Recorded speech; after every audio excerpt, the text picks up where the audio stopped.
Wabarakatuh. Saudaraku yang dirahmati Allah, dalam Islam ziarah kubur tidak hanya sekedar tradisi, melainkan anjuran dari Nabi Muhammad SAW. Rasulullah SAW menganjurkan umatnya untuk mengunjungi kuburan sebagai pengingat akan hari kiamat dan kematian. Dengan mengingat kematian, seorang hamba akan khusyuk dalam beribadah serta memperbanyak amal kebaikan. Karena hal tersebut menyadarkan kita bahwa hidup hanya sementara dan kematian akan datang kapan saja. Dan sudah tentu penghuni kubur yang diziarahi akan menjadi senang. Melalui ziarah kubur, kita diingatkan akan pentingnya mempersiapkan diri untuk kehidupan setelah mati dan memohon ampunan bagi orang yang telah meninggal. Lalu apa yang dirasakan penghuni kubur ketika ada yang menziarahi? Benarkah ahli kubur mengetahui siapa yang menziarahi dan mendoakannya? Sahabat Tiljannah, pada masa awal Islam, Rasulullah pernah melarang ziarah kubur. Namun setelah waktu berlalu, beliau merasa iman umatnya pada masa itu sudah kuat. Ia pun memperbolehkan berziarah ke kuburan, mengingat manfaatnya bagi yang berziarah dan yang diziarahi. Dalam riwayat Al-Hakim, Nabi SAW pernah bersabda, "Dahulu saya melarang kalian berziarah kubur, tapi sekarang berziarahlah kalian. Sesungguhnya ziarah kubur dapat melunakkan hati, menitikkan air mata, serta mengingatkan pada akhirat.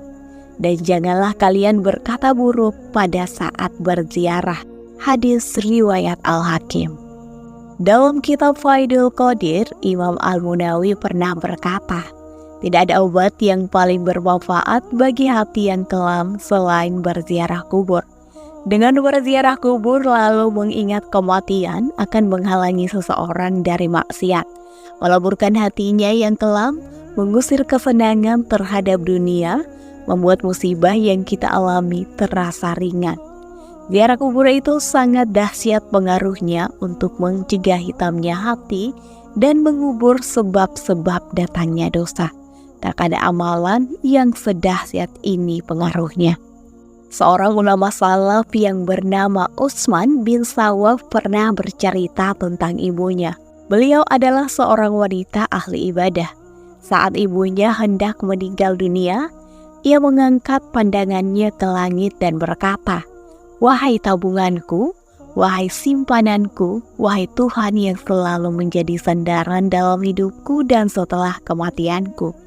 Janganlah engkau abaikan diriku saat mati, jangan biarkan aku kesepian dalam kuburan." Kemudian ia meninggal. Aku selalu berziarah ke makamnya setiap hari Jumat. Aku berdoa untuknya dan memohonkan ampunan baginya dan semua ahli kubur di sana. Pada suatu malam aku bermimpi berjumpa dengan ibuku. Aku berkata, "Wahai ibuku, bagaimana keadaanmu?" Ia menjawab, "Wahai anakku, sesungguhnya kematian itu adalah kesusahan yang dahsyat. Aku alhamdulillah berada di barzah yang terpuji. Ranjangnya harum dan bantalnya terdiri dari tenunan kain sutra." Aku pun bertanya, "Apakah ibu ada keperluan kepadaku?" Lalu beliau menjawab, "Janganlah engkau tinggalkan ziarah yang engkau lakukan kepada kami. Sungguh aku sangat senang dengan kedatanganmu pada hari Jumat saat berangkat dari keluargamu. Orang-orang bakal berkata kepadaku, 'Ini anakmu telah datang.' Lalu aku merasa senang dan orang-orang mati yang ada di sekitarku juga merasa senang." Dalam riwayat lain dijelaskan, seorang ulama salaf yang bernama Bashishar bin Ghalib. Ia berkata, "Aku bermimpi bertemu dengan Rabi'ah al-Adawiyah dalam tidurku. Aku memang selalu mendoakannya. Dalam mimpi itu ia berkata kepadaku, 'Wahai Bashishar, hadiah-hadiahmu selalu sampai pada kami di atas piring dari cahaya ditutupi dengan sapu tangan sutra.' Aku berkata, 'Bagaimana hal itu dapat terjadi?' Ia menjawab, 'Begitulah orang-orang yang masih hidup.